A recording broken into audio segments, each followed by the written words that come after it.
Hello दोस्तों, आपके अपने चैनल एसजी नॉवल वर्ल्ड में आप सबका स्वागत है। ऐसे ही रोचक स्टोरी के लिए चैनल को सब्सक्राइब जरूर कर लीजिए। आइए अब एपिसोड कंटिन्यू करते हैं। एपिसोड 61 नाइट वियर तो मैं तुम्हें पहना कर ही रहूंगा। ओबरॉय पैलेस। धुनकी और स्वरांश दोनों इस वक्त बाहर गार्डन में थे और धुनकी नीचे घास पर लेटी हुई थी। स्वरांश ने ही उसे नीचे घास पर लेटाया था और वो खुद उसके ऊपर झुका हुआ उसकी गर्दन को पैशनेटली किस किए जा रहा था। धुनकी ने पहले तो उसे मना किया क्योंकि वो नहीं चाहती थी कि उन दोनों को इस तरह से कोई देखे, लेकिन जब स्वरांश उसकी बात नहीं माना तो उसने भी अपनी आंखें बंद कर ली थी और पूरी तरह से वो इस पल को महसूस कर रही थी। उसे अपनी गर्दन पर स्वरांश के होंठ चलते हुए महसूस हो रहे थे, जो उसे एक अलग ही एहसास दे रहे थे, और उसकी गहरी गहरी सिसकियां निकल रही थी और उन सिसकियों को सुनकर स्वरांश और भी ज्यादा मदहोश होता जा रहा था। उसके हाथ धुनकी के हाथों पर कसे हुए थे और वो हद से ज्यादा शिद्दत से यूं ही लगातार धुनकी को किस करता रहा। उन दोनों को लग रहा था कि उन्हें कोई नहीं देख रहा, लेकिन अंधेरे में खड़ा एक साया उन दोनों को देख रहा था और अब वो साया अंदर की तरफ बढ़ गया। वहीं दूसरी तरफ अन्वी अपने कमरे में बेड पर बैठी थी और डर से कांप रही थी। स्वरित इसी घर में रहता है, ये जानकर उसके होश उड़ चुके थे। उसे समझ नहीं आ रहा था कि वो धुनकी और स्वरांश को क्या कहे, लेकिन वो अब यहाँ से जाना चाहती थी। उसे इस बात की भी तकलीफ हो रही थी कि कैसे धुनकी और स्वरांश जैसे अच्छे लोगों के आसपास स्वरित जैसे घटिया लोग हैं और जिनके बारे में उन दोनों को कुछ पता तक नहीं। वो इस वक्त काफी नर्वस थी और तभी रूम का दरवाजा खुला। नर्वसनेस में उसने अपने रूम का दरवाजा भी ढंग से बंद नहीं किया था। जैसे ही उसने दरवाजे की तरफ देखा वो हैरान रह गई, क्योंकि दरवाजे से वसुंधरा जी अंदर की तरफ आ रही थी। वो अंदर आकर उसके सामने खड़ी हुई। हालांकि वसुंधरा जी ने जब वो पहले पहले ओबरॉय पैलेस आई थी तब उसे बहुत सुनाया था, लेकिन बाद में डाइनिंग टेबल पर उन्होंने अपनी बात के लिए सॉरी बोल दिया था। पर अब उन्हें वहां देखकर अन्वी को समझ नहीं आ रहा था कि अब वो उसे क्या ही कहेंगी। वही वसुंधरा जी आगे आए और आकर अन्वी की तरफ देखते हुए बोली, ये क्या बात हुई? अभी तो मैं रूम में एंटर भी नहीं हुई और तुम पहले से ही एक्टिंग मोड में बैठी हो। क्या बात है? खुद को नर्वस दिखाने की कोशिश कर रही हो या फिर ये दिखाने की कोशिश कर रही हो कि तुम इस वक्त हद से ज्यादा तकलीफ में हो? पर ये सारी कोशिश तुम्हें मेरे सामने करने की जरूरत नहीं है। अपनी एक्टिंग तुम स्वरांश और धुनकी के सामने किया करो, मेरे सामने तुम्हारी ये एक्टिंग किसी काम की नहीं। उनकी बात सुनकर अन्वी उनकी तरफ देखती ही रह गई। भला वो क्यों एक्टिंग करेगी, और उसके साथ जो कुछ हुआ है उसके बाद उसे एक्टिंग करने की क्या जरूरत? उसे तो इस वक्त वैसे ही इतना डर लग रहा था कि उसे खुद समझ नहीं आ रहा था कि वो क्या करे और क्या नहीं। वो अपनी जगह से उठी और बोली, मुझे नहीं पता आपके दिल में मेरे लिए क्या है और क्या नहीं, लेकिन मेरा यकीन कीजिए आंटी, मैं एक्टिंग नहीं कर रही हूँ। अगर मैं आपको सच बताऊंगी तो शायद आपके होश। उसकी बात पूरी होती उससे पहले ही वसुंधरा जी ने अपना हाथ दिखाकर उसे रोका और बोली, तुम्हारी बकवास सुनने नहीं आई हूँ मैं यहाँ पर किसी खास काम के लिए आई हूँ। अन्वी ने सवालिया नजरों से उन्हें देखा। अगले ही पल वसुंधरा जी ने दरवाजे की तरफ देखते हुए चुटकी बजाई तो एक सर्वेंट तुरंत अंदर की तरफ आई। उसके हाथ में एक बड़ी सी थाल थी, जिस पर एक कपड़ा रखा हुआ था। उनके इशारे पर अब उस सर्वेंट ने उस कपड़े को हटाया तो अन्वी की नजर उस थाल पर गई और उसकी आंखें बड़ी हो गई। उस थाल में बहुत सारे पैसे रखे थे, जो तकरीबन 2 से 3 लाख रुपए होंगे। उसे तो समझ ही नहीं आया कि आखिर वसुंधरा जी चाहती क्या है। वही वसुंधरा जी उसकी तरफ देखते हुए बोली, क्या हुआ? तुम्हें समझ नहीं आया क्या? मैं किसी खास काम के लिए यहाँ पर आई हूँ। खैर कोई बात नहीं, अगर समझ नहीं आया तो मैं सब सीधे स्पष्ट शब्दों में बता देती हूँ। ये बोलकर उन्होंने उस थाल में से नोटों की गड्डियां उठाए और उन्हें अन्वी की तरफ बढ़ाते हुए बोली, ये लो, ये रखो। अन्वी तुरंत बोली, लेकिन आप ये पैसे मुझे क्यों दे रही हैं?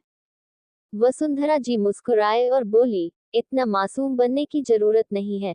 पैसे ही चाहिए ना तुम्हें, इसीलिए तो स्वरांश की गाड़ी के सामने आई।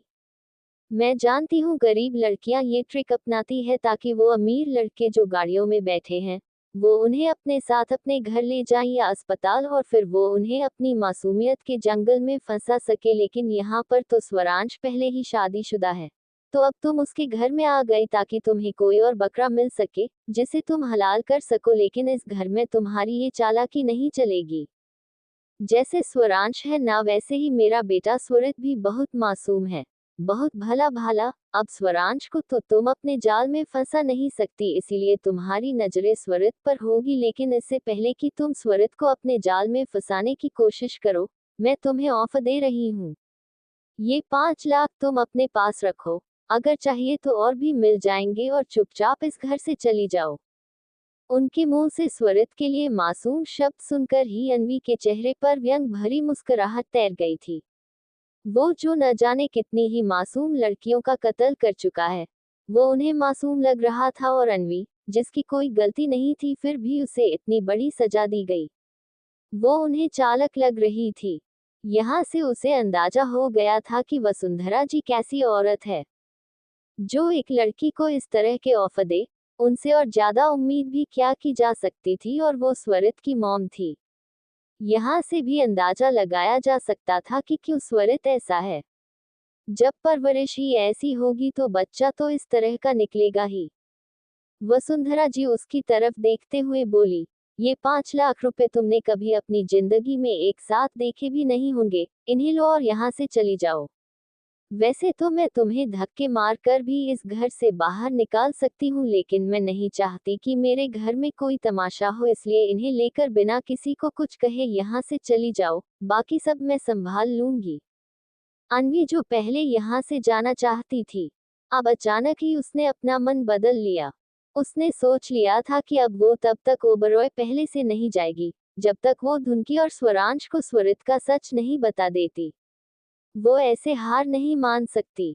अगर वो आज यहाँ से चली जाएगी तो न जाने स्वरित कल को और कितनी लड़कियों के साथ वो घटिया करेगा। आज तक उसने न जाने कितनी ही मासूम लड़कियों के साथ जबरदस्ती की होगी, उन्हें इस तरह से टॉर्चर किया होगा, लेकिन अगर उसकी फैमिली को उसके बारे में नहीं पता, मतलब आज तक कोई लड़की उसके टॉर्चर को बर्दाश्त कर ही नहीं पाई होगी। लेकिन अगर उसे भगवान ने मौका दिया है और अगर उसे बचाने वाले स्वरांश और धुनकी ही है, तो जरूर ये एक इत्तेफाक नहीं होगा। वो उन पैसों की तरफ देखते हुए बोली, आप अमीर लोग हैं, हर चीज को कीमत देकर खरीदना जानते हैं, लेकिन हम गरीब लोगों के लिए हर चीज की कीमत नहीं होती। हम लोग सिर्फ पैसों के लिए नहीं जीते। आप चाहती हैं कि मैं इस घर से चली जाऊं, लेकिन मुझे पैसे देकर इस घर में लाया नहीं गया था, तो मैं पैसे लेकर इस घर से चली भी कैसे जाऊं। मुझे यहाँ पर स्वरांश जी और धुनकी दी लेकर आए थे, और जब तक वो खुद मुझे यहाँ से जाने के लिए नहीं कहेंगे, तब तक मैं यहाँ से नहीं जाऊंगी। उसकी बात सुनकर वसुंधरा जी हैरान रह गई। 5 लाख रुपए किसी भी गरीब के लिए कम नहीं होते। वो गुस्से से बोली, तुम मेरा ऑफर मना कर रही हो। अन्वी हल्का सा मुस्कुराए और बोली, अगर आपको ऐसा लगता है तो ऐसा ही सही, शायद आपने ऑफर गलत इंसान को दे दिया, पर आपकी भी गलती नहीं है।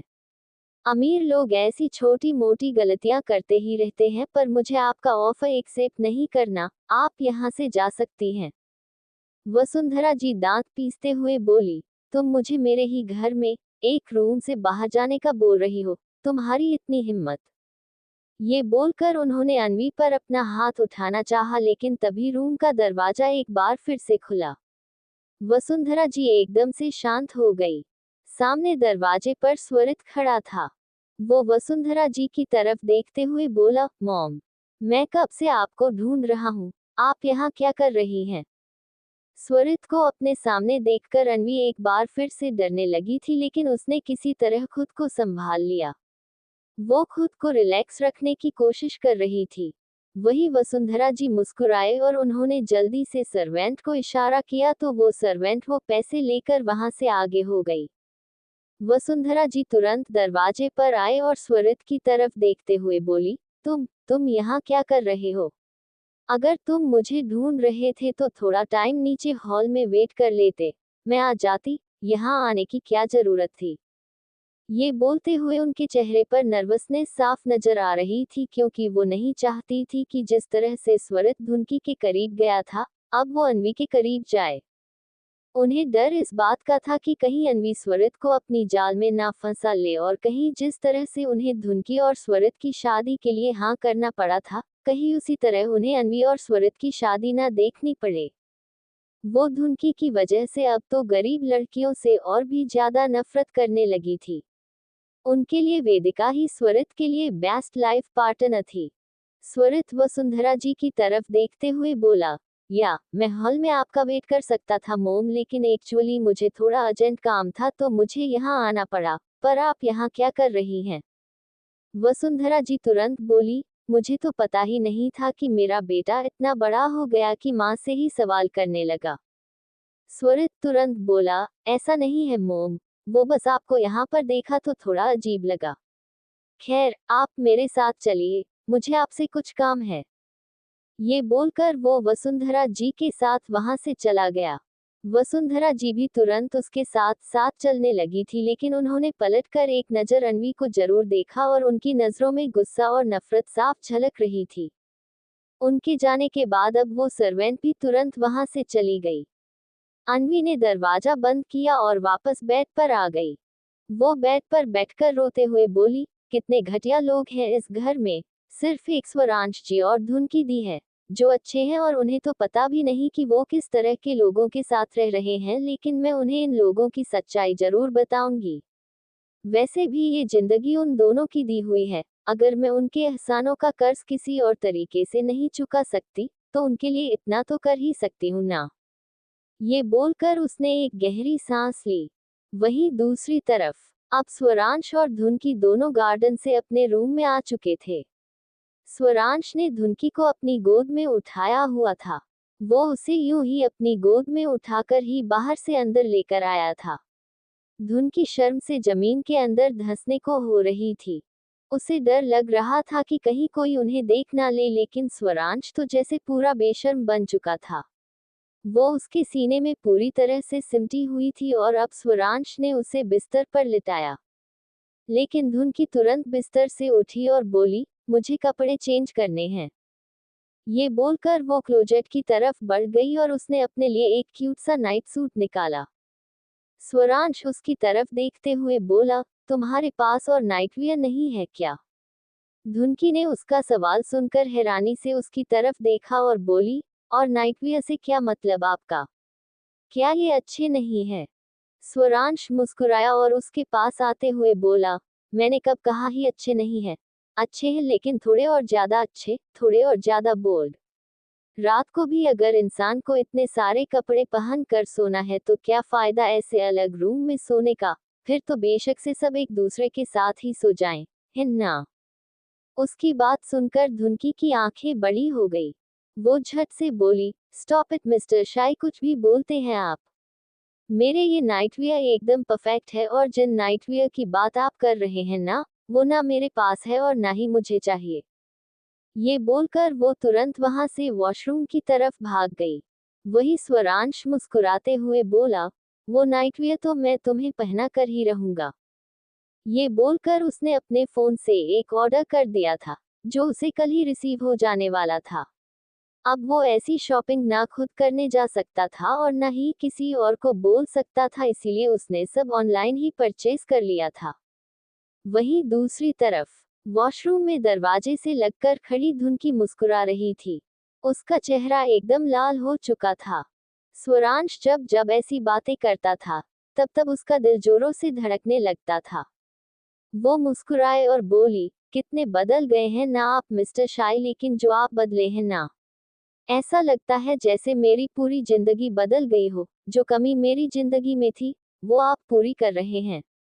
ये बोलकर वो मुस्कुराए और फिर जल्दी से नाइट सूट पहनकर बाहर की तरफ आए, लेकिन बाहर आते ही अब उसने एक बार फिर से अपनी बदमाशियां शुरू कर दी थी, क्योंकि वो बिस्तर पर बैठकर बीच में पिल्लो लगाने लगी थी और उसे बीच में पिल्लो लगाते हुए देख स्वरांश उसे घूरकर देख रहा था। अगले ही पल अब वो बिस्तर की तरफ आया और उसने पिल्लो उठाकर नीचे फेंकने शुरू कर दिए। धुनकी हैरानी से उसकी तरफ देखते हुए बोली, आप क्या कर रहे हैं मिस्टर शाय, छोड़िए मेरे पिल्लो को। ये बोलकर वो जल्दी से उसकी तरफ भागी। वहीं दूसरी तरफ अन्वी के रूम में वो आराम से बिस्तर पर सोई हुई थी, लेकिन कोई था जो उसे अपनी गहरी नजरों से देख रहा था। एपिसोड 62 कैसी बीवी मिली है, मुझे जरा सा प्यार नहीं करती। ओबरॉय पैलेस। स्वरांश उन सारे तकियों को नीचे जमीन पर फेंक रहा था जो धुनकी ने बिस्तर पर लगाए थे, और अब उसे उन तकियों को फेंकते हुए देख धुनकी भी जल्दी से उसकी तरफ भागी। वो तुरंत बोली, आप क्या कर रहे हैं मिस्टर शाई? ये कहते हुए वो उसके पास आए और उसके हाथों से वो पिलो खींचने लगी। वो यूं ही स्वरांश को परेशान कर रही थी। उसे मजा आता था स्वरांश को परेशान करने में, जबकि वो खुद अब स्वरांश के साथ ही सोना चाहती थी। उसके सीने से लगकर उसे भी तभी सुकून की नींद आती थी जब वो स्वरांश की बाहों में सिमट कर सोए। बस उसे परेशान करने के लिए ही उसने उन तकियों को लगाना शुरू किया था। वही स्वरांश भी गुस्से से मुंह बनाते हुए उसकी तरफ देख रहा था। वो अपने हाथों में पकड़ा हुआ आखिरी पिलो लेकर वहां से भागने लगा और धुनकी भी जल्दी से उसके पीछे पीछे भागने लगी। स्वरांश को पता ही नहीं चला कब वो अपने रूम से बाहर निकल गया और धुनकी भी उसके पीछे पीछे ही रूम से बाहर आई। धुनकी उसकी तरफ देखते हुए बोली, आप ना सच में पागल हो गए हैं मिस्टर शाय, आपको पता है आप इस वक्त अपने रूम में नहीं है बल्कि रूम से बाहर है। किसी ने अगर आपको यहाँ पर ऐसे भागते हुए देख लिया ना तो कोई आपको पागल ही समझेगा। स्वरांश मुस्कुराया और बोला, जिसे जो समझना है समझता रहे, लेकिन मुझे तो मजा आ रहा है। ये बोलते हुए उसकी आवाज थोड़ी ऊंची थी और ऊपर से धुनकी भी लगातार बोल रही थी और साथ ही साथ उसके पैरों में पहनी हुई पायल भी बज रही थी। उन दोनों की आवाज सुनकर अंदर अन्वी के रूम में वो शख्स जो अन्वी के करीब आने ही वाला था, अचानक से वो रुक गया और दरवाजे की तरफ देखने लगा। एक पल के लिए तो जैसे उसकी भी धड़कन तेज हो गई थी। वो शख्स कोई और नहीं स्वरथी था जो एक बार फिर से अन्वी को मॉलेस्ट करने के लिए वहां पर आया था। वो अन्वी के मुंह में कुछ डालने वाला था जिससे अन्वी चिल्ला ना पाए, लेकिन अब वो पीछे हट चुका था और अगले ही पल वो वहां से भाग गया, क्योंकि किसी भी पल धुनकी और स्वरांश दोनों में से कोई भी उस रूम में आ सकता था। लेकिन धुनकी और स्वरांश बाहर ही एक दूसरे के आगे पीछे भाग रहे थे और अब धुनकी ने स्वरांश का रास्ता रोक लिया। वो उसकी तरफ देखते हुए बोली, आप यहाँ से रूम में चल रहे हैं या नहीं मिस्टर शाय? आपने ना मुझे परेशान कर दिया है। मैं सच बता रही हूँ, अगर अब आप मेरे साथ रूम में नहीं गए ना तो मैं ये घर छोड़कर चली जाऊंगी। जैसे ही उसने कहा, स्वरांश ने तुरंत वो पिलो साइड में फेंका और धुनकी का हाथ पकड़कर उसे अपने करीब खींच लिया। धुनकी की धड़कनें तेजी से बढ़ गई। स्वरांश उसकी तरफ देखते हुए गुस्से से बोला, खबरदार अगर आइंदा ऐसी बात भी की तो टांगे तोड़ दूंगा मैं तुम्हारी। उसकी धमकी सुनकर धुनकी उसकी तरफ देखती ही रह गई। मतलब ऐसी धमकी तो आज तक उसने अपनी पूरी जिंदगी में कभी नहीं सुनी थी। वो स्वरांश की तरफ देखते हुए बोली, अच्छा, क्यों, इतना भी क्या फर्क पड़ता है आपको? स्वरांश ने उसकी कमर पर अपना हाथ रखा और जोर से दबा दिया तो धुनकी का सीना सीधा उसके सीने से टकराया। स्वरांश उसकी तरफ देखते हुए बोला, क्या तुम्हें नहीं पता क्या फर्क पड़ता है? धुनकी का चेहरा लाल होने लगा। वो मुस्कुराए और उसे जोर से धक्का देते हुए बोली, मैं जा रही हूँ अपने रूम में सोने। अगर आपको सोना हो तो आ जाएगा, वरना यहीं पर बैठकर भागते रहिए, कोई ना कोई तो आपको पकड़ने के लिए आ ही जाएगा, और अगर कोई नहीं आया तो भूत और चुड़ैल तो है ही, और इस घर में तो एक स्पेशल चुड़ैल भी रहती है जो आपकी फेवरेट है। उसकी बात सुनकर स्वरांश उसकी तरफ देखता ही रह गया। वो बहुत अच्छी तरह से जानता था कि धुनकी का स्पेशल चुड़ैल से क्या मतलब है। वो जल्दी से दोबारा उसकी तरफ भागा, जहां पहले धुनकी स्वरांश के पीछे भाग रही थी, अब वहां स्वरांश धुनकी के पीछे भाग रहा था। धुनकी जल्दी से रूम में आए और आकर बिस्तर पर बैठने लगी, लेकिन उसका पैर लड़खड़ाया और वो सीधा बिस्तर पर गिरी। स्वरांश, जो उसे बचाने के लिए तेजी से उसकी तरफ बढ़ रहा था, वो भी उसके ऊपर ही गिरा और धुनकी की दर्द से आह निकल गई। स्वरांश उसकी तरफ देखता ही रह गया। उसकी खुद की एक हल्की सी सिसकी निकल गई थी। वही धुनकी ने मुंह बनाया। स्वरांश ने उसकी कमर तोड़ दी थी। वो उसकी तरफ देखते हुए हंसा और बोला, लगता है तुम्हारा तो जवानी में ही बुढ़ापा आ गया। धुनकी ने उसे घूर कर देखा और बोली, ओह रियली, और आपका आपका बुढ़ापा नहीं आया है। स्वरांश तुरंत बोला, मेरी तो अभी जवानी ही है, और ऐसी जवानी की। तुम्हारी जो टूटी हुई कमर है, मैं इसे इस कदर तोड़ सकता हूँ कि तुम कल पूरा दिन बिस्तर से उठ नहीं पाओगी। उसकी बात सुनकर धुनकी ने अपने होठों को हल्का सा अपने दांतों में दबा लिया। स्वरांश की बातें न सिर्फ उसे शर्माने पर मजबूर करती थी, बल्कि उसका मन तो करता था कि कहीं धरती फट जाए और वो उसके अंदर ही समा जाए। स्वरांश उसके उन लाल होते हुए गालों को देखकर अपने होंठ हल्का सा दांतों में दबाकर बोला, अगर कहो तो अभी तुम्हारी कमर तोड़कर दिखाऊं। उसकी बात पर धुनकी ने अब उसे जोर से धक्का दिया और बोली, बेशर्म कहीं के। ये बोलकर वो तुरंत वहां से उठने लगी। स्वरांश जो करवट लेकर बिस्तर के दूसरी तरफ हो गया था, वो मुस्कुराया और बोला, एक न एक दिन तो तुम्हारी ये कमर मैं तोड़ूंगा ही। धुनकी उसकी बात पर मुस्कुराते हुए उसकी तरफ देखने लगी और फिर जल्दी से उन तकियों को उठाने लगी, जो पूरे कमरे में बिखर चुके थे। स्वरांश हंसते हुए उसे देख रहा था। धुनकी ने अब चुपचाप वो सारे तकिए साइड में रखे और फिर आकर बिस्तर पर लेट गई। स्वरांश ने उसकी तरफ अपना हाथ बढ़ाया तो धुनकी ने तुरंत दूसरी तरफ करवट ले ली। अब स्वरांश उसे इतना परेशान कर रहा था तो उसका भी स्वरांश को थोड़ा बहुत परेशान करना तो बनता था, लेकिन उसे दूसरी तरफ करवट लेकर सोते हुए देख स्वरांश ने झट से उसे अपनी तरफ खींच लिया तो धुनकी सीधा गोल गोल घूमते हुए उसके सीने से आ लगी। अगले ही पल अब स्वरांश ने उसके पैरों को अपने पैरों में दबाया और उसकी पीठ पर अपने हाथ रखते हुए बोला, अब तुम मुझसे दूर जाकर दिखाओ। धुनकी मुस्कुराई। वो तो वैसे भी स्वरांश से दूर नहीं जाना चाहती थी, इसीलिए उसने अपने हाथों को खोला और उन्हें स्वरांश की पीठ पर लपेट दिया। स्वरांश ने मुस्कुराते हुए उसकी तरफ देखा। उसने अब रिमोट से दरवाजा बंद कर दिया था और लाइट ऑफ कर दी थी। वो दोनों एक दूसरे की बढ़ती हुई धड़कनों को महसूस कर सकते थे। दोनों के दिलों में एक दूसरे के लिए एहसास तेजी से बढ़ते जा रहे थे। दोनों एक दूसरे पर अपना हक भी जताना चाहते थे और एक दूसरे को प्यार भी करना चाहते थे, लेकिन बस दोनों के बीच जो थोड़ा शर्म का पर्दा था, वो गिरना बाकी था। कुछ ही देर में वो दोनों सुकून से सो चुके थे। सुबह का वक्त। धुनकी की आंखें खुली और आंखें खुलते ही उसकी नजरें स्वरांश पर गई, जो अभी भी उसे अपनी बाहों में समेटकर सो रहा था। उसने उसे इतना ज्यादा कसकर जकड़ा हुआ था कि पूरी रात धुनकी करवट तक नहीं ले पाई। अब बड़ी मुश्किल से उसने उसकी बाहों को हल्का सा अलग किया तो स्वरांश की आंखें खुल गई। अगले ही पल उसने अपनी बाहों को दोबारा कस लिया। धुनकी तुरंत बोली, सुबह हो गई है, मुझे उठना है मिस्टर शाय, मुझे वक्त से नीचे जाना है।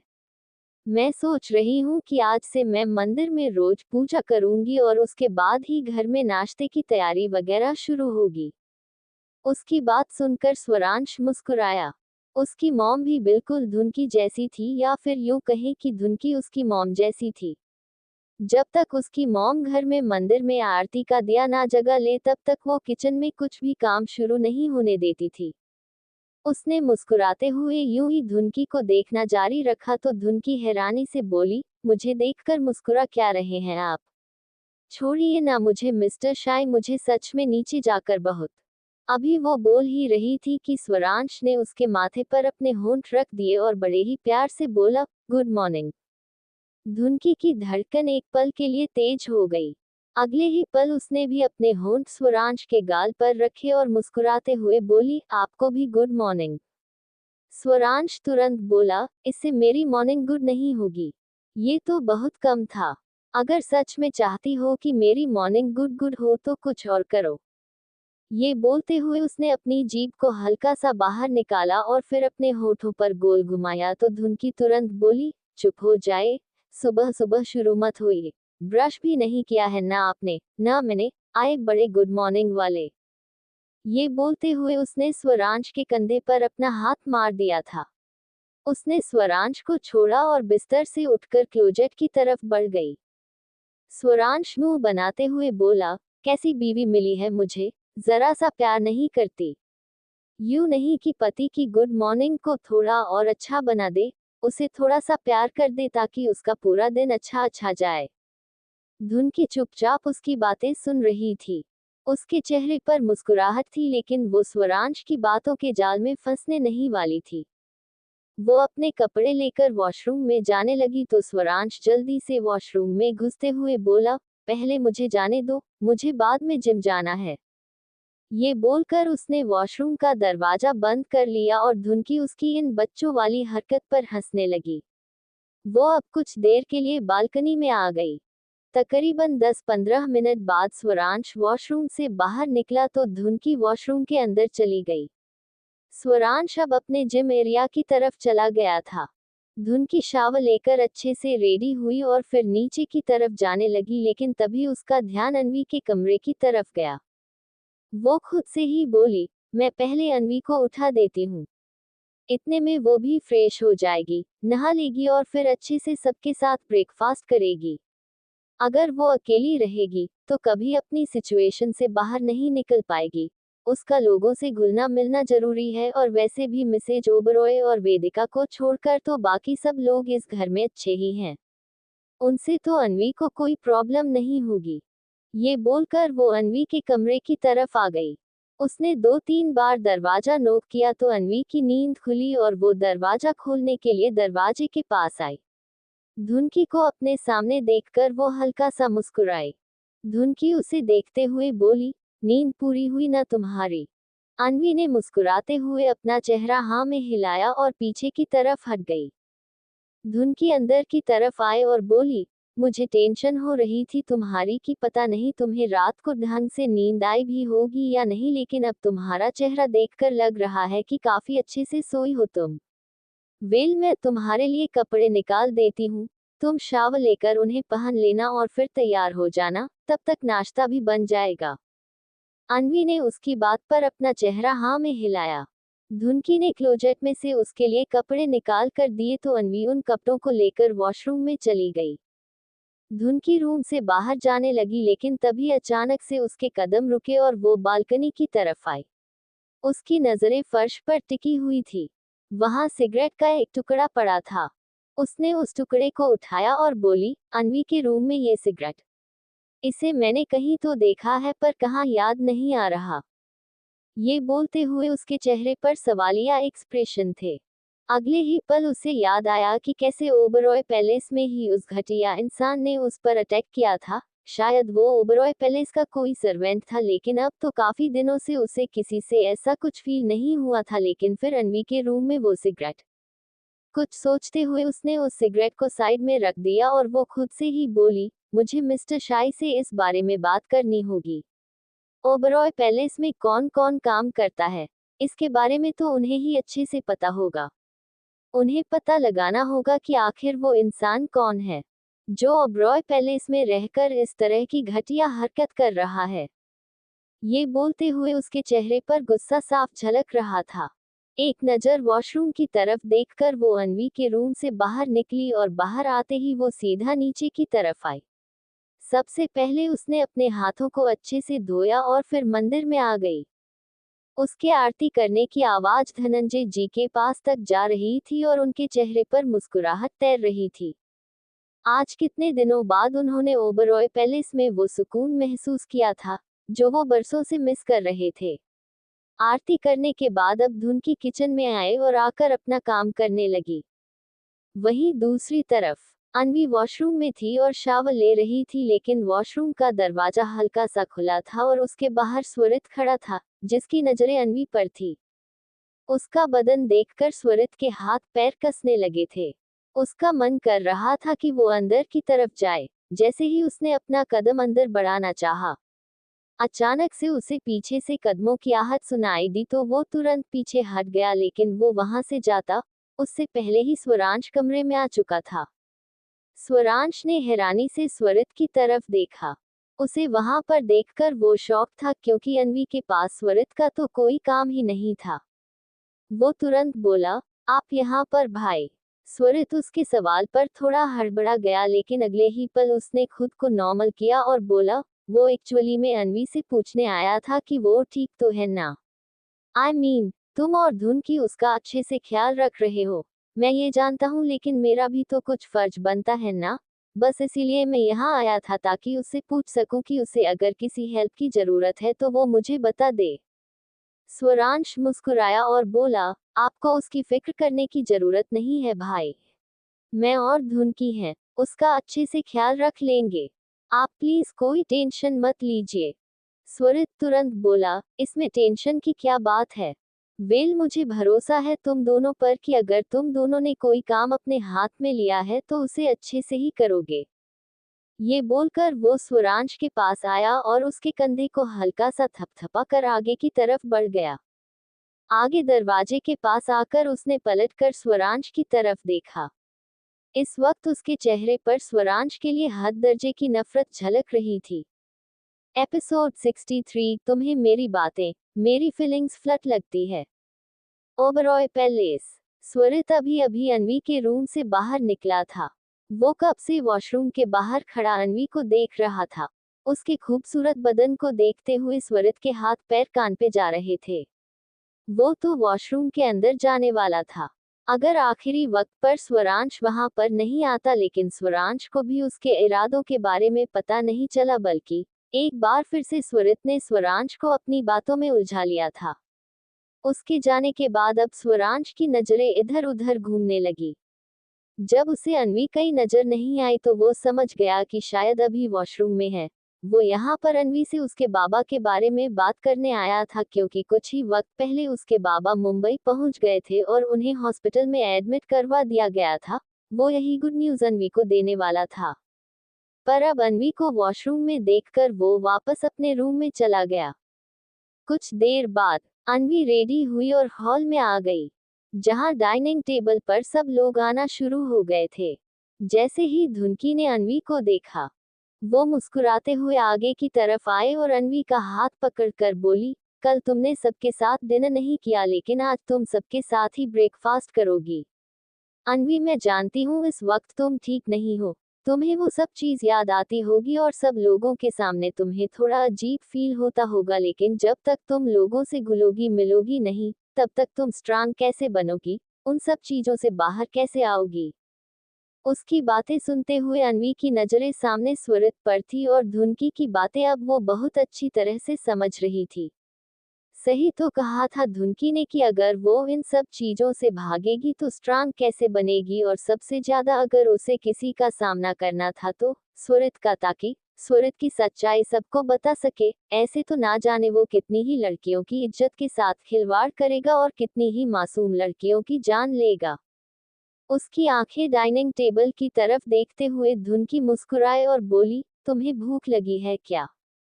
अनवी उसकी बात सुनकर एकदम से होश में आए और मुस्कुराते हुए बोली, भूख तो लगेगी ही, कल रात मुझसे अकेले में खाना खाया ही नहीं जा रहा था, इसलिए मैंने बहुत कम खाया था।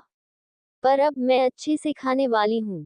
उसे इस तरह से देखकर स्वरित के एक्सप्रेशंस थोड़े सख्त होते जा रहे थे।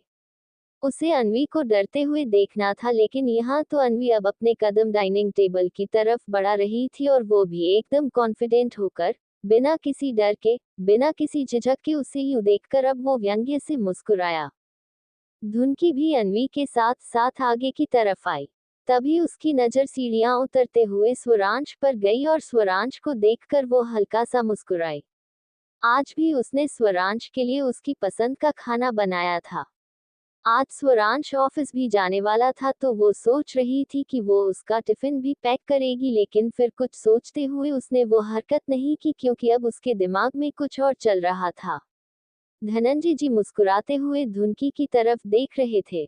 सही मायनों में उनके घर में लक्ष्मी आई थी। स्वरांश आकर चेयर पर बैठा और उसकी नजरें खुद ब खुद धुनकी की तरफ घूम गई। उसने अपना हाथ साथ वाली चेयर पर रखते हुए धुनकी को अपने साथ बैठने का इशारा किया, तो धुनकी चुपचाप जाकर उसके साथ बैठ गई। वसुंधरा जी गुस्से से उन दोनों की तरफ देख रही थी और उनकी जहर उगलती हुई नजरें अनवी पर भी थी, जो कल उनके ऑफर को रिजेक्ट करने के बाद आज आराम से ओबरॉय पैलेस के डाइनिंग टेबल पर बैठी थी। वो उसकी तरफ देखते हुए मन ही मन बोली, इस धुनकी को अपने घर में रहने देने की इजाजत देकर मैंने बहुत बड़ी गलती की थी। तुम्हें तो मैं इस घर में नहीं रहने दूंगी। कोई ना कोई हल तो मैं तुम्हारा निकाल ही लूं। लेकिन अगले ही पल उनके होश उड़ गए जब स्वरित मुस्कुराते हुए अन्वी की तरफ देखकर बोला, अब तुम्हें कैसा फील हो रहा है अन्वी? उसके सवाल से अन्वी एकदम से चौंक गई। कोई इतनी बेहुदा हरकत करने के बाद सामने से ऐसा सवाल पूछ भी कैसे सकता है, लेकिन उसने भी उसके ड्रामे को कंटिन्यू रखा और हल्का सा मुस्कुरा कर बोली, मैं ठीक हूँ स्वरित जी। उसकी बात सुनकर स्वरित एक बार फिर से मुस्कुराया और बोला, वैसे तो स्वरांश और धुन की तुम्हें संभाल ही रहे हैं, लेकिन अगर कोई जरूरत हो तो मुझे बताना। मुझे अच्छा लगेगा अगर तुम मुझे भी अपना दोस्त समझो। उसकी बात पर अन्वी को इतना गुस्सा आ रहा था कि उसका मन कर रहा था वो जाकर उसका गला दबा दे। किसी खिलौने की तरह नोचने के बाद, उसकी जान लेने की कोशिश करने के बाद, उसे इतना तड़पाने के बाद, इतना टॉर्चर करने के बाद, स्वरित उसे खुद को दोस्त समझने के लिए कह रहा था। वो तो किसी के लिए दुश्मन भी नहीं हो सकता था, क्योंकि दुश्मनी की भी एक हद होती है। एक इंसान दुश्मनी भी इंसानियत में रहकर निभाता है, लेकिन वहां तो उसने इंसानियत की सारी हदें ही पार करती थी। पर वो फिर भी मुस्कुराए और बोली, जरूर। उन दोनों के बीच होती हुई बातें देखकर वेदिका का चेहरा गुस्से से कांपने लगा। धुनकी की वजह से उसने स्वरांश को तो पहले ही खो दिया था। अब वो स्वरित को नहीं खोना चाहती थी। एक वही तो जरिया था इसका स्वरांश तक पहुंचने का। वो तुरंत बोली, वैसे अन्वी तुम्हारे साथ जो कुछ भी हुआ, आई मीन जिस आदमी ने भी किया, क्या तुम उसे जानती नहीं थी? ऐसे कैसे तुम किसी गैर आदमी के पास जा सकती हो? अगर तुम्हें उस इंसान के इरादे पता थे तो तुम्हें उसके पास जाना ही नहीं चाहिए था। कहीं ऐसा तो नहीं तुम जानबूझकर उस इंसान के पास गई थी? शायद तुम्हारे भी कुछ इरादे हो, कुछ ऐसे इरादे जो पूरे नहीं हुए। उसकी सवाल सुनकर अन्वी हैरानी से उसकी तरफ देखने लगी। वो कुछ बोलती उससे पहले ही स्वरांश बोला, प्लीज स्टॉप इट वेदिका। अन्वी से इस लहजे में और इस तरह की बातें करने की कोशिश भी मत करना। उसका गुस्सा देखकर वेदिका भी एक पल के लिए कांप गई। वही धुनकी ने तुरंत स्वरांश के हाथ पर अपना हाथ रख दिया था और स्वरांश ने भी अपनी उंगलियों की पकड़ उस पर कस दी थी। वो सच में इस वक्त बहुत ज्यादा गुस्सा था, मतलब वेदिका ऐसे सबके सामने और अन्वी से इस तरह के सवाल पूछ भी कैसे सकती है? एक लड़की होकर वो एक लड़की पर इस तरह के सवाल कैसे उठा सकती है? अब तो उसे वेदिका से और भी ज्यादा नफरत हो रही थी। वेदिका को स्वरांश का गुस्सा देखकर डर तो लगा, लेकिन वो चुप नहीं रही। वो स्वरांश की तरफ देखते हुए बोली, तुम तो रहने ही दो स्वरांश। आजकल तुम्हारी अक्ल पर तो किसी ने पर्दे डाल दिए हैं। तुम तो ऐसी लड़कियों की तरफ नजर उठाकर भी नहीं देखते थे। तुम्हें पता होता था कि लड़कियां इस तरह के बहाने, इस तरह का ड्रामा क्यों करती हैं, पर आजकल तो तुम्हारा दिमाग किसी ने पूरी तरह से अपने कंट्रोल में कर रखा है, इसीलिए। उसकी बात पूरी होती उससे पहले ही स्वरांश बोला, अगर तुमने धुनकी के खिलाफ एक शब्द भी कहा ना वेदिका, आई स्वयं में भूल जाऊंगा कि तुम मेरी कभी दोस्त थी और तुम ओबरॉय पैलेस में एक मेहमान हो। तुम्हारी शादी स्वरित भाई से होने वाली है, आई स्वयं में सब भूल जाऊंगा। उसका गुस्सा बढ़ता हुआ देखकर अब वेदिका चुप हो गई और चुपचाप अपना ब्रेकफास्ट करने लगी, लेकिन स्वरांश का अब पूरा मूड बिगड़ चुका था। अगले ही पल उसने धुनकी के हाथ से अपना हाथ हटाया और तुरंत वहां से उठकर बाहर की तरफ चला गया। धुनकी उसकी तरफ देखती रह गई। इतने प्यार से उसने स्वरांश के लिए ब्रेकफास्ट बनाया था, लेकिन वेदिका ने सब खराब कर दिया। वहीं धनंजय जी वेदिका की तरफ देखते हुए बोले, सही कहा है किसी ने कि एक औरत के हाथ में होता है कि उसे घर बसाना है या घर तोड़ना है। एक औरत चाहे तो बेस्वाद खाने को भी अपने प्यार से इतना स्वादिष्ट बना सकती है कि जितना मर्जी खा लिया जाए, पर फिर भी पेट ना भरे। और एक औरत ही खाना खाते हुए इंसान से भी निवाला छीन सकती है। उनकी बात सुनकर वेदिका के चेहरे का रंग उड़ गया। वो तुरंत अपनी जगह से उठी और अपने रूम की तरफ चली गई। वहीं धनंजय जी धुनकी की तरफ देखते हुए बोले, गुस्से में गया है वो, लेकिन उसको गुस्सा जितना जल्दी आता है उतना ही जल्दी शांत भी हो जाता है। नाश्ता तो उसने नहीं किया, लेकिन तुम उसके लिए ऑफिस में खाना ले जाना। धुनकी ने अपना चेहरा हाँ में हिलाया। अन्वी की आंखों से नमी बाहर आने लगी थी। धुनकी ने जब उसे देखा तो वो तुरंत बोली, प्लीज तुम बुरा मत मानो अन्वी। वेदिका का स्वभाव थोड़ा ऐसा ही है और स्वरांश के लिए तुम सच में मायने रखती हो। उन्होंने तुम्हें सच में अपनी बहन का दर्जा दिया है तो उन्हें तुम्हारी फिक्र तो होगी ही। वो ऐसे कैसे तुम्हारे बारे में कोई बात बर्दाश्त कर सकते हैं, इसलिए तुम प्लीज ये बातें अपने दिल पर मत लो। अन्वी ने अपना चेहरा हाँ में हिलाया। वही स्वरित की नजरें अन्वी पर थी। स्वरांश और अन्वी का इक्वेशन देखकर अब उसके दिमाग में बहुत कुछ चलने लगा था। स्वरांश के लिए अन्वी उसकी बहन जैसी है। ये सोचकर अब वो यही दिमाग लगा रहा था कि वो अन्वी को कब और कैसे इस्तेमाल कर सकता है। वहीं दूसरी तरफ स्वरांश अपनी गाड़ी ड्राइव कर रहा था और तकरीबन आधे घंटे बाद वो ओबरॉय इंडस्ट्रीज पहुंचा। अब तक उसका मूड थोड़ा ठीक हो चुका था लेकिन पूरी तरह से नहीं। वो सीधे अपने केबिन में आया और आते ही उसने हरीश जी को अपने केबिन में बुला लिया, लेकिन जब हरीश जी उसके केबिन में नहीं आए तो वो हैरान रह गया। एक बार फिर से उसने एक प्यून को हरीश जी को बुलाने के लिए भेजा तो अब उस प्यून ने आकर बताया कि हरीश जी ऑफिस ही नहीं आए। स्वरांश को थोड़ी हैरानी हुई लेकिन फिर ये सोचकर कि शायद हरीश जी अपने किसी काम में बिजी होंगे और इसीलिए ऑफिस नहीं आए, उसने ज्यादा ध्यान नहीं दिया। उसे हरीश जी के साथ ऑफिस के अकाउंट के बारे में डिस्कस करना था लेकिन अब वो सारा काम खुद करने लगा। पर उसे जो इन्फॉर्मेशन चाहिए थी वो उसे हरीश जी से ही मिल सकती थी, इसीलिए उसने हरीश जी के नंबर पर कॉल किया लेकिन कॉल हरीश जी ने नहीं बल्कि उनके बच्चे ने उठाया और जो बात स्वरांश को पता चली उसके बाद उसके पैरों तले जमीन खिसक गई। हरीश जी का मर्डर हो गया था, किसी ने उन्हें गोली मार दी थी। स्वरांश को समझ नहीं आ रहा था कि वो कैसे ही रिएक्ट करे। उसने फोन डिस्कनेक्ट कर दिया था। वो खुद से बोला, हरीश जी का कौन दुश्मन हो सकता है? आखिर ये सब चल क्या रहा है? कहीं किसी ने हरीश जी पर इसलिए तो अटैक नहीं किया क्योंकि वो ओबरॉय इंडस्ट्रीज में जॉब करते हैं। मुझ पर जो अटैक हुए हैं वो कहीं इन सब चीजों से कनेक्ट तो नहीं? ओ गॉड, ये सब क्या हो रहा है? मुझे पता लगाना होगा। अगर ये सब कहीं ना कहीं मुझसे कनेक्ट है, मुझे हरीश जी की फैमिली का ख्याल रखना होगा। पर आखिर कोई मुझे क्यों नुकसान पहुंचाना चाहेगा? और कोई हरीश जी की जान क्यों लेगा? ये सोचते हुए अचानक ही उसके दिमाग में अजीब से ख्याल आने लगे थे। हरीश जी उसके अकाउंट में हेल्प करने वाले थे।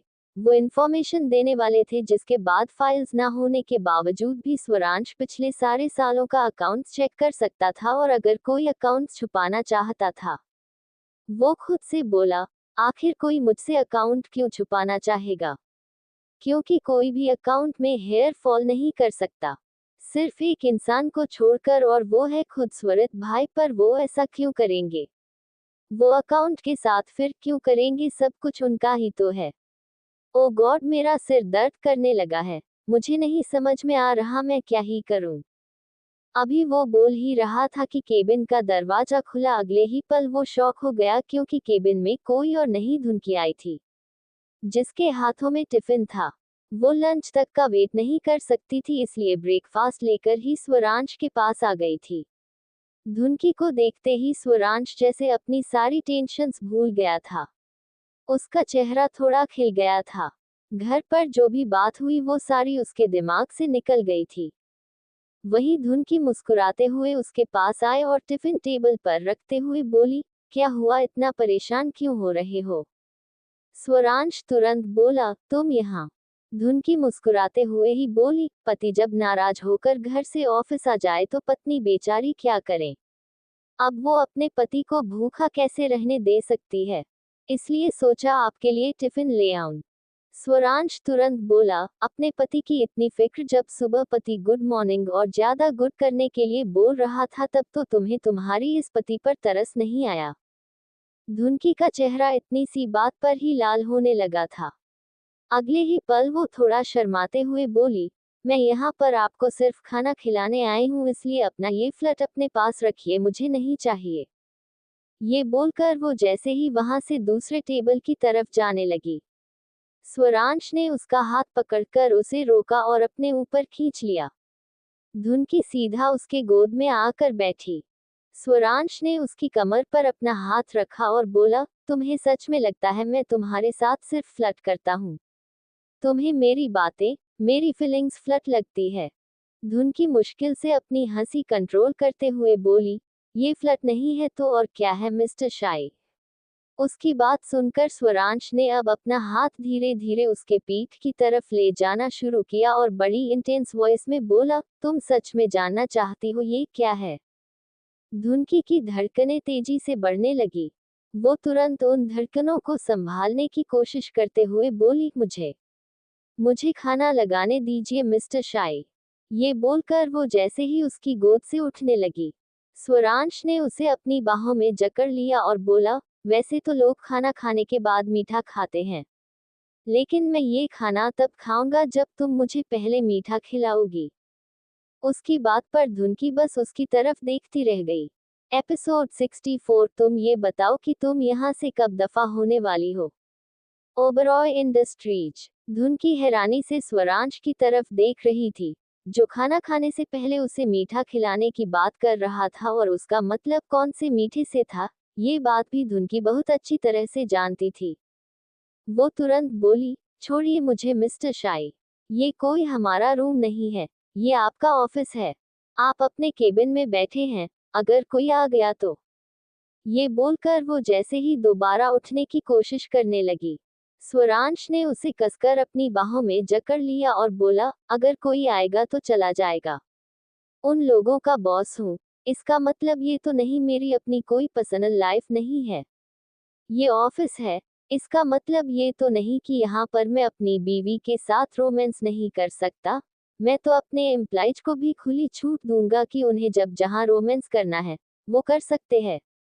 अगर चाहे तो अपनी बीवी को घर से ऑफिस ला सकते हैं, अपने डेस्क पर बिठाकर फिर अच्छे से उनके साथ रोमांस कर सकते हैं। उसकी बातें सुनते हुए धुनकी को हंसी आ रही थी।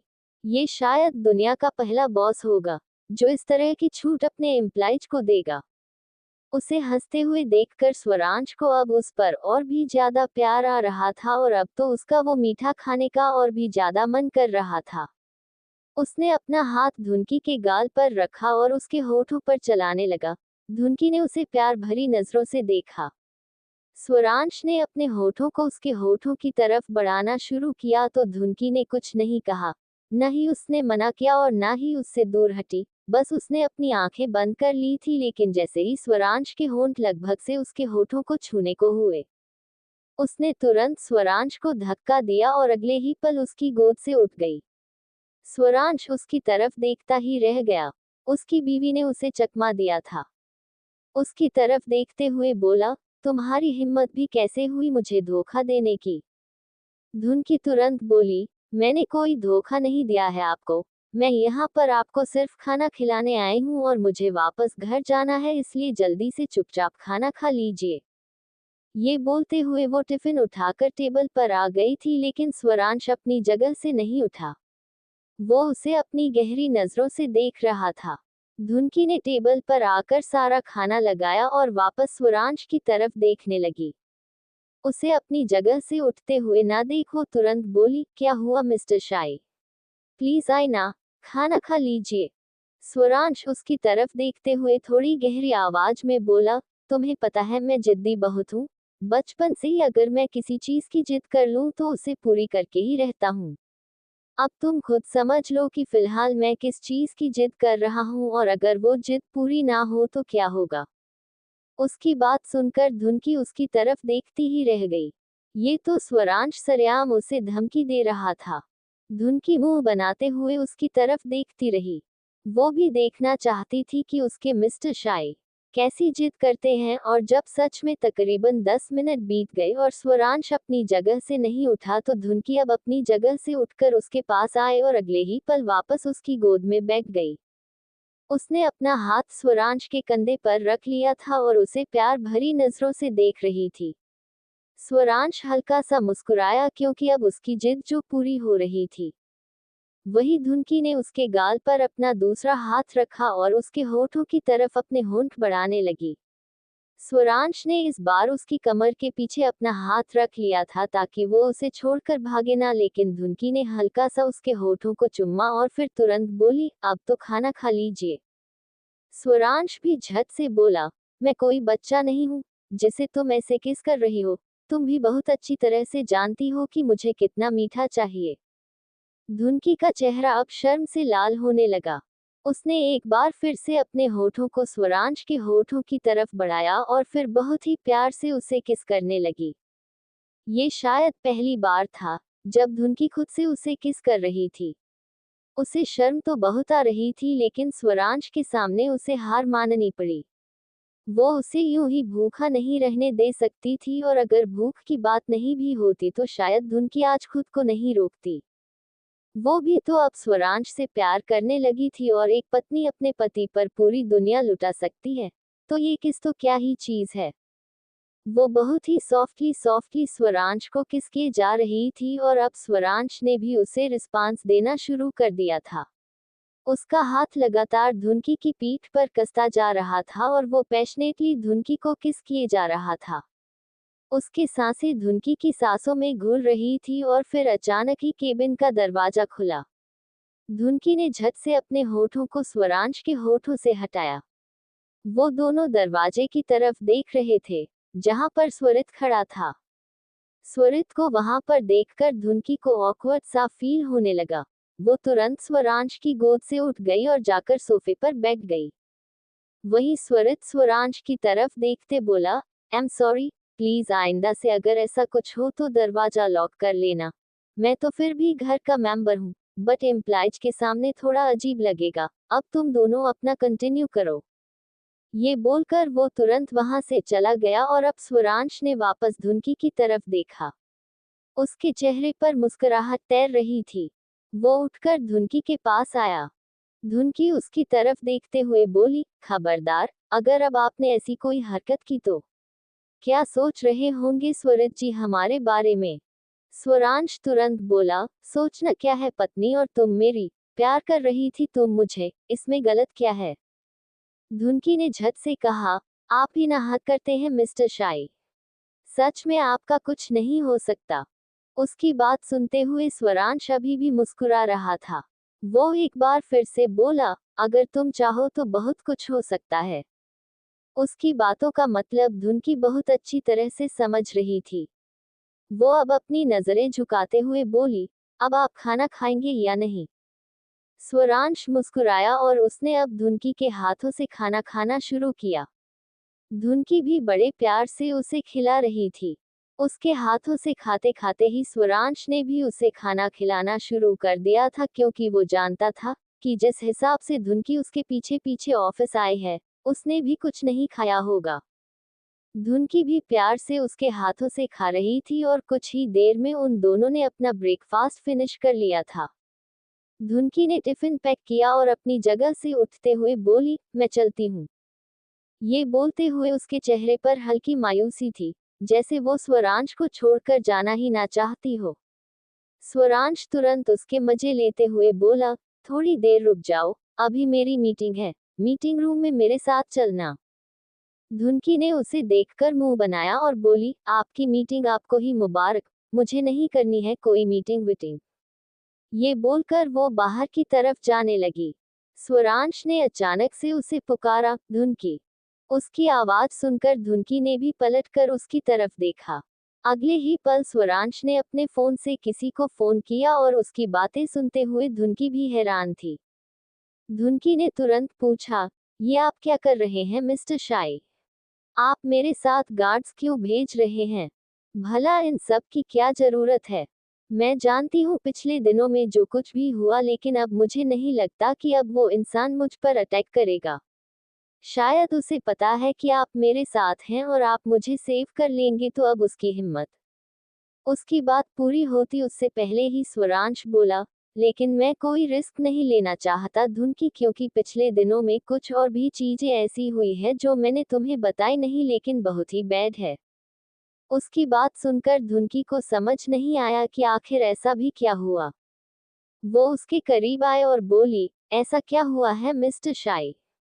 स्वरांश ने एक गहरी सांस ली और उसका हाथ पकड़कर बोला, मेरे अकाउंटेंट मिस्टर हरीश का मर्डर हो गया है। उसकी बात सुनकर धुनकी चौंक गई, लेकिन उसे समझ नहीं आ रहा था कि स्वरांश के असिस्टेंट के मर्डर का स्वरांश से क्या लेना देना। उसके एक्सप्रेशंस देखकर स्वरांश एक बार फिर से बोला, और मुझ पर भी 2 बार अटैक हुआ है धुनकी। उसकी बात सुनकर अब तो धुनकी के होश उड़ गए। वो तुरंत बोली, क्या? स्वरांश ने अपना चेहरा हाँ में हिलाया और बोला, मैंने तुम्हें बताया नहीं, लेकिन सच में मुझ पर 2 बार अटैक हुआ है।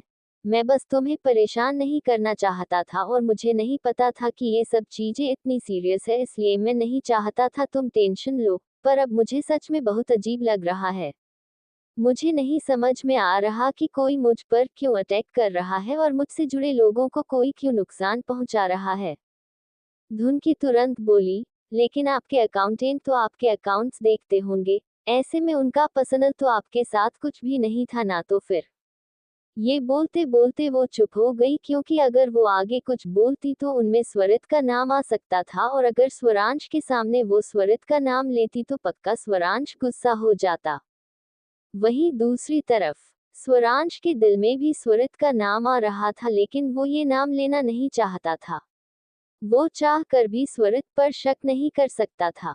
धुनकी खुद से बोली, नहीं, मैं स्वरित जी का नाम नहीं ले सकती।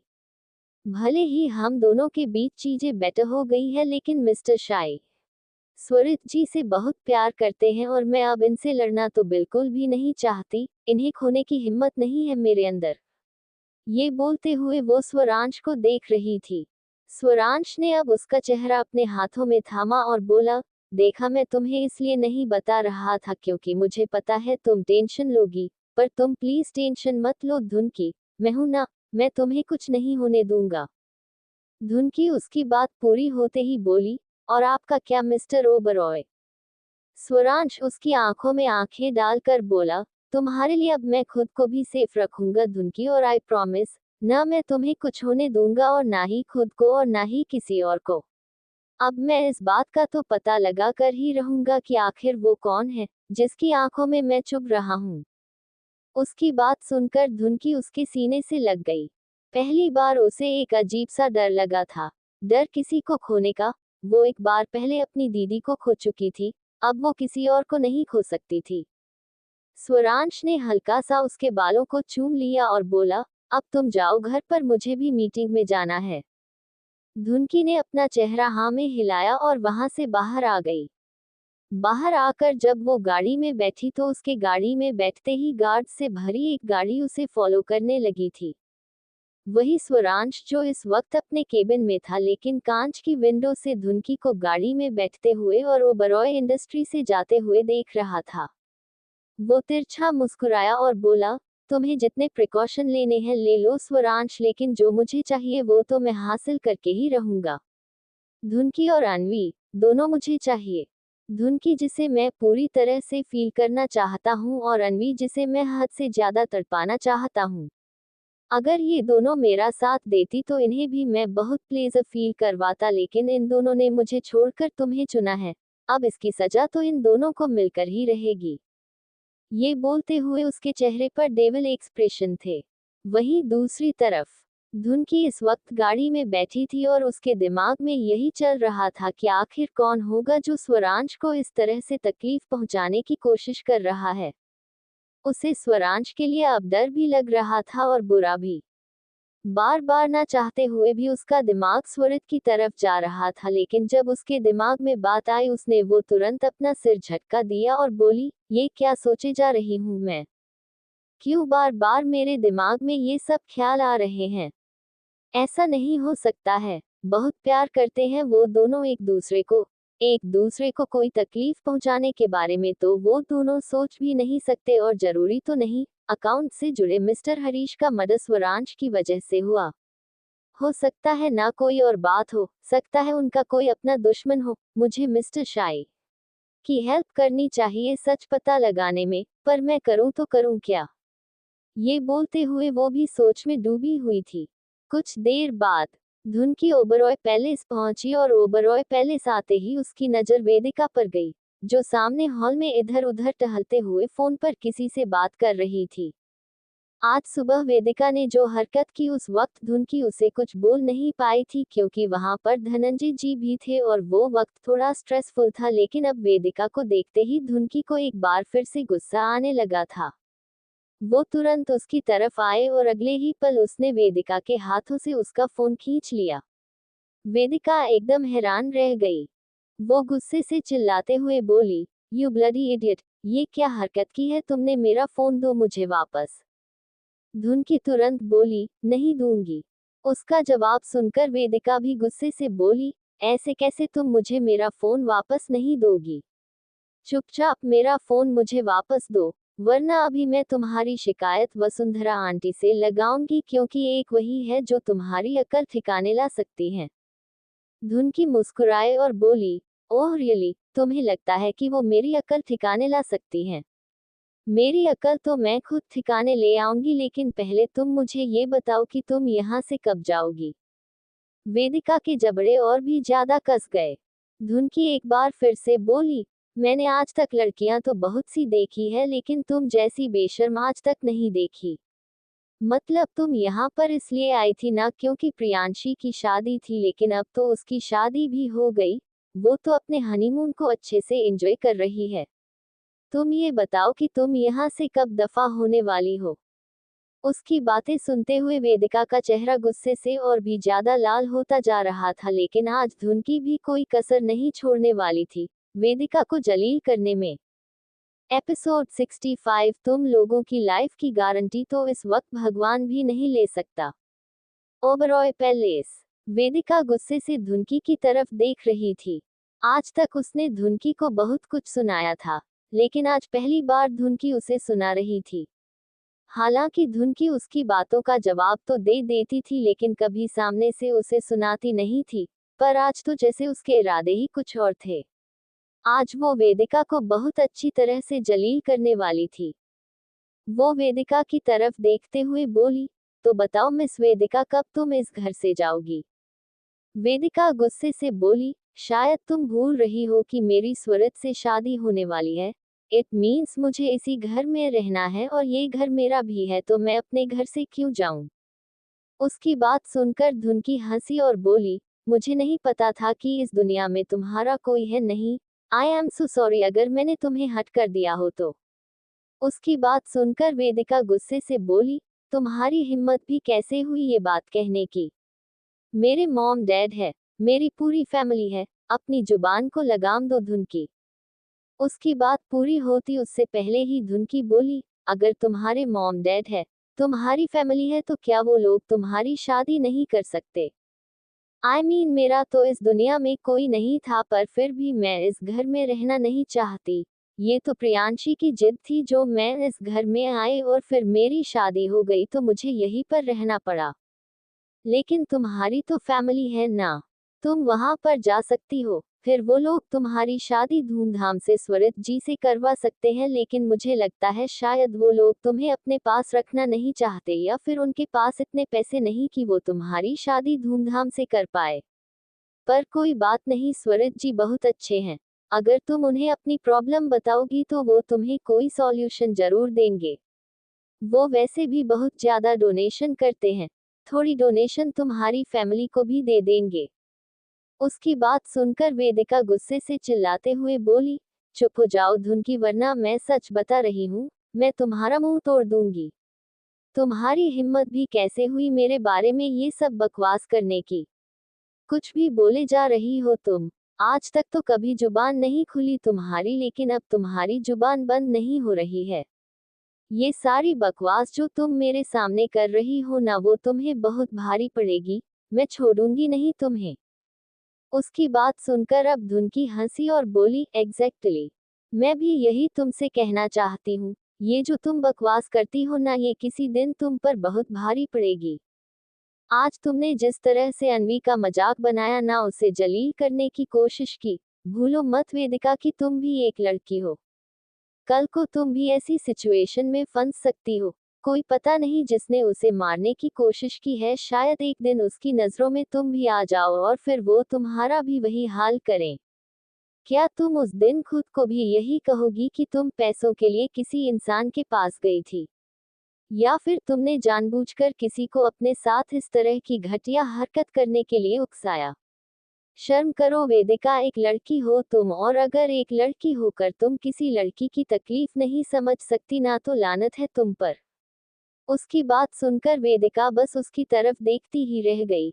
अब उसके पास बोलने के लिए कुछ भी नहीं था।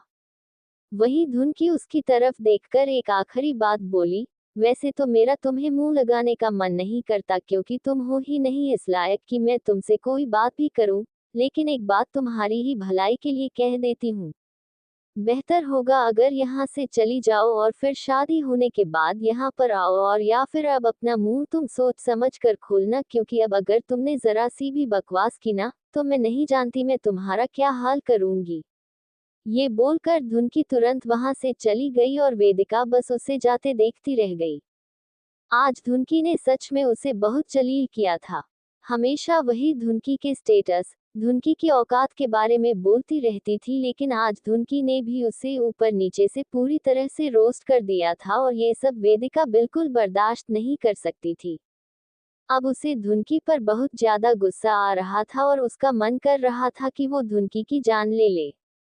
अगले ही पल अब उसका दिमाग चलने लगा कि आखिर वो करे तो करे क्या, और कुछ सोचते हुए उसके चेहरे पर शातिर एक्सप्रेशंस आ गए। उसे बस एक मौका चाहिए था, और ये मौका भी उसे जल्दी ही मिलने वाला था। जहां एक तरफ धुनकी वेदिका से बात करने के बाद अपने रूम में जा चुकी थी, वहीं दूसरी तरफ स्वरांश अपने ऑफिस में था और काम कर रहा था। बिना हरीश जी के ही उसने अकाउंट्स के सारे फोल्डर किसी तरह से रिकवर कर लिए थे, और अब उसके सामने वो सारा हिसाब किताब था जो पिछले कई सालों से स्वरित ने बिगाड़ रखा था, और वो सब ट्रांजैक्शंस देखकर स्वरांश के होश उड़ चुके थे। अगर वो टोटल देखे तो तकरीबन 500 करोड़ थे जो स्वरित ने ओबरॉय इंडस्ट्री से अपने उन अकाउंट में ट्रांसफर किए थे, जिनके बारे में स्वरांश को पता तक नहीं था। हालांकि स्वरांश को अगर नहीं भी पता होता तो कोई प्रॉब्लम नहीं थी, लेकिन उनका डाटा अकाउंट्स फोल्डर में नहीं था। वो सिर्फ अकाउंट्स नंबर शो हो रहे थे, लेकिन किस नाम पर, ये सब कुछ शो नहीं हो रहा था, और ये सब पता लगाने के लिए अब स्वरांश को अपना और भी ज्यादा दिमाग लगाना पड़ रहा था। वो इतना तो जान चुका था कि कोई है जिसने ओबरॉय इंडस्ट्री से लगभग 500 करोड़ रुपए अपने अकाउंट में डाले, लेकिन वो कौन है, ये अभी तक उसे पता नहीं चला था। उसने तुरंत लैपटॉप से वो सब कुछ प्रिंट आउट किया और फिर उन्हें लेकर स्वरित के केबिन की तरफ बढ़ गया। वही स्वरित जो अपने फोन पर घटिया वीडियो देख रहा था जो टॉर्चर से भरी हुई थी। जैसे ही उसके केबिन का दरवाजा खुला, स्वरित ने तुरंत अपना फोन सीधा स्विच ऑफ कर दिया। वही स्वरांश उसके सामने आकर खड़ा हुआ और अगले ही पल उसने अपने हाथों में पकड़े हुए डॉक्यूमेंट स्वरित के सामने रख दिए। स्वरित ने हैरानी से उसकी तरफ देखा और बोला, क्या हुआ स्वरांश? ये सब क्या है? स्वरांश तुरंत बोला, ये वो सब है भाई जो मैं कब से पता लगाने की कोशिश कर रहा था, लेकिन अभी भी मैं उस इंसान तक नहीं पहुंचा हूं। पर उसका अकाउंट नंबर मेरे पास आ चुका है। ये 2 अकाउंट है जिन पर ओबरॉय इंडस्ट्री से पैसा ट्रांसफर हुआ है। हालांकि मुझे नाम नहीं पता, लेकिन डोंट वरी, ये सब भी मैं बहुत जल्द ही पता लगा लूंगा। और आप जानते हैं कितनी बड़ी अमाउंट उस घटिया इंसान ने ओबरॉय इंडस्ट्री से अपने अकाउंट में लिए है? पूरे 500 करोड़, और ना जाने ये पैसे और कितने ही बढ़ सकते थे अगर हमें पता नहीं चलता। अब हमें अपने पूरे अकाउंट्स चेंज करने होंगे, सब कुछ सिक्योर करना होगा, बट आप उसकी भी फिक्र मत कीजिए। मैंने प्रोसीजर शुरू कर दिया है, और अब मेरी इजाजत के बिना एक पैसा भी कोई ओबरॉय इंडस्ट्रीज के अकाउंट से नहीं ले सकता। उसकी बात सुनकर स्वरित के होश उड़ गए। स्वरांश तुरंत बोला, आई नो भाई, इसमें आपको भी प्रॉब्लम होगी बिकॉज आप भी अब कंपनी के अकाउंट से पैसे नहीं ले सकते, लेकिन ट्रस्ट मी, ये सब करना बहुत जरूरी है। बस कुछ दिनों की बात है। एक बार मुझे उस इंसान के बारे में पता चल जाए, उसके बाद फिर सब नॉर्मल हो जाएगा। स्वरित उसकी बात सुनकर हैरान था और उसे गुस्सा भी बहुत आ रहा था, लेकिन वो मुस्कुराया और बोला, मेरे बारे में इतना मत सोचो। वैसे भी मुझे पैसों की कोई जरूरत नहीं होती है स्वरांश। तुम तो जानते हो मेरा खर्चा वगैरह बहुत कम है और अगर मुझे कुछ चाहिए होगा तो मैं तुम्हें बता दूंगा। हमें उस इंसान को पकड़ना जरूरी है जिसने ये सब कुछ किया है।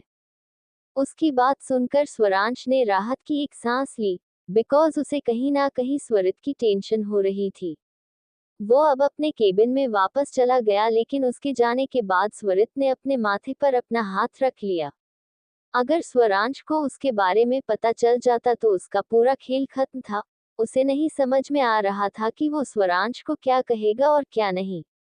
इसलिए उसने तुरंत अपना फोन ऑन किया और अगले ही पल अपने आदमी को कॉल किया। सामने से जैसे ही रितेश ने कॉल उठाया, स्वरित गुस्से से कांपते हुए बोला, कुछ भी करो, बेशक से कुछ भी करो, लेकिन आज स्वरांश जिंदा नहीं बचना चाहिए। मुझे वो किसी भी हालत में खत्म चाहिए। अगर वो जिंदा रहा तो मेरा पूरा खेल खत्म हो जाएगा, इसलिए किसी भी हालत में आज वो मर जाना चाहिए। I want him dead. उसकी बात सुनते हुए रितेश को उसके गुस्से का अंदाजा हो चुका था। वो तुरंत बोला, आप फिक्र मत कीजिए बॉस, आज जब वो ऑफिस से निकलेंगे जिंदा ओबरॉय पैलेस नहीं पहुंचेंगे। उसकी बात सुनकर स्वरित ने बिना कुछ कहे ही कॉल डिस्कनेक्ट कर दिया था, लेकिन उसके चेहरे पर परेशानी अब और भी ज्यादा झलक रही थी। अगले ही पल अब उसने अपने फोन से रितेश को एक बार फिर से कॉल किया और बोला, मैं होटल जा रहा हूँ, मेरे पहुंचने से पहले पहले वहां पर अरेंजमेंट हो जाने चाहिए। ये बोलते हुए उसका चेहरा एक बार फिर से कांपने लगा था और इस बार उसका चेहरा एकदम लाल हो चुका था। रितेश ने एक बार फिर से ओके बॉस कहा और स्वरित अपने केबिन से बाहर निकल गया। कुछ ही देर में वो होटल पहुंच चुका था जहां पर उसके लिए पहले से ही अरेंजमेंट किया जा चुका था। अन्वी तो उसके टॉर्चर से बच गई, लेकिन आज शायद उस लड़की की किस्मत इतनी अच्छी नहीं थी कि वो स्वरित के टॉर्चर से बच जाए। तकरीबन 3-4 घंटे स्वरांश अपने काम में लगा रहा। उसे जल्द से जल्द उस अकाउंट की सारी इंफॉर्मेशन चाहिए थी, लेकिन वो अकाउंट्स बहुत ही ज्यादा सिक्योर और प्राइवेट थे, इसीलिए वो उनकी इंफॉर्मेशन निकाल नहीं पा रहा था। पर थोड़ा टाइम लगने वाला था, लेकिन स्वरांश इसे भी टैकल कर लेने वाला था। पर अब वो बहुत ज्यादा थक गया था तो वो घर जाना चाहता था। अपने केबिन से निकलकर वो नीचे पार्किंग एरिया में आया, जहां वो अपनी गाड़ी में बैठकर ओबरॉय पैलेस के लिए निकल गया। अब तक रात के तकरीबन 7 बज चुके थे। अभी वो कुछ ही दूरी पर आया था कि अचानक से उसे एक लड़की भागती हुई नजर आई। उस लड़की को देखकर ऐसा लग रहा था जैसे वो किसी से अपनी जान छुड़ाकर भाग रही हो। उसने हाथों में एक बच्चा पकड़ा हुआ था। उसे यूं देखकर स्वरांश ने जल्दी से गाड़ी उसके पीछे लगाई और फिर उसका रास्ता रोक लिया। वो लड़की उसे देखकर एकदम से डर गई, लेकिन स्वरांश उसे कोई नुकसान नहीं पहुंचाना चाहता था, बल्कि उसकी हेल्प करना चाहता था। उसने पीछे पलट कर भी देखा कि आखिर कौन है जो उसका पीछा कर रहे हैं। तो उसने देखा कि तकरीबन 6-7 लड़के हैं जो उसके पीछे पीछे भाग रहे हैं। स्वरांश जैसे ही उस लड़की की तरफ दौड़ा, वो लड़की पीछे की तरफ हट गई। स्वरांश उसे देखते हुए बोला, तुम्हें मुझसे डरने की जरूरत नहीं है। मैं तुम्हें कोई नुकसान पहुंचाने नहीं आया, बल्कि मैं तो तुम्हारी हेल्प करना चाहता हूँ। मुझे बताओ आखिर प्रॉब्लम क्या है? कौन है वो जो तुम्हारा पीछा कर रहे हैं?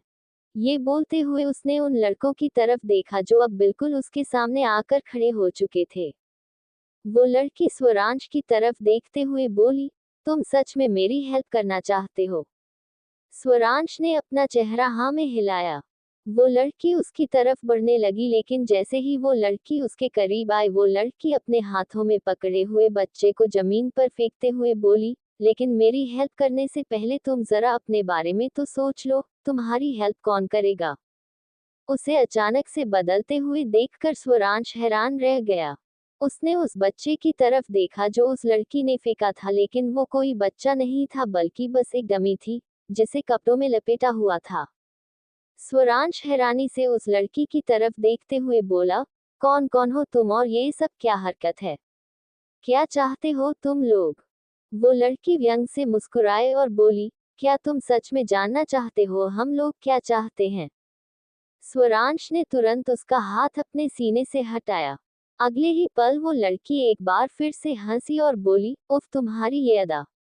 लेकिन अब तुम ये अदा दिखाने के लिए जिंदा नहीं रहोगे क्योंकि हम चाहते हैं तुम्हारी मौत। ये बोलते हुए उसके चेहरे पर एकदम खतरनाक एक्सप्रेशंस आ गए थे। स्वरांश के पैरों तले जमीन खिसक गई। उसे अब तक इतना तो समझ आ ही चुका था कि उस पर जो अटैक हो रहे हैं, कोई है जो उसे मारना चाहता है, लेकिन अब तो सामने से कबूल कर लिया गया था कि हाँ, उसकी मौत की ख्वाहिश है, लेकिन किसे, ये अभी उसे जानना था। अगले ही पल उसने उस लड़की की गर्दन को दबोच लिया। वो लड़के जो उस लड़की के पीछे खड़े थे एकदम हैरान रह गए। वही वो लड़की भी गुस्से से स्वरांश को देख रही थी। उन लड़कों में से एक स्वरांश की तरफ देखते हुए बोला, अबे ओ छोड़ वैशाली को। तेरी हिम्मत भी कैसे हुई उसकी गर्दन पकड़ने की। अब तक तो हम तुझे बस मारने वाले थे, लेकिन अब तुमने जो हरकत की है, उसके बाद तो हम तुम्हें तड़पा तड़पा कर मारेंगे। ये बोलते हुए उसने अपनी कमर से छुरा निकाल लिया। उसके हाथों में छुरा देखकर स्वरांश की आईब्रो एक पल के लिए ऊपर की तरफ उठ गई थी, लेकिन उसने हिम्मत नहीं हारी। वो उस लड़की की गर्दन को कसकर दबाते हुए बोला, सॉरी, लेकिन तुम लोगों की ये ख्वाहिश तो कभी पूरी नहीं होगी। स्वरांश ओबरॉय इतनी आसानी से तो नहीं मरेगा, और तुम जैसे भाड़े के टिट्टुओं से तो बिल्कुल भी नहीं। जल्दी से बताओ मुझे उस इंसान का नाम जिसने तुम्हें यहाँ पर भेजा है।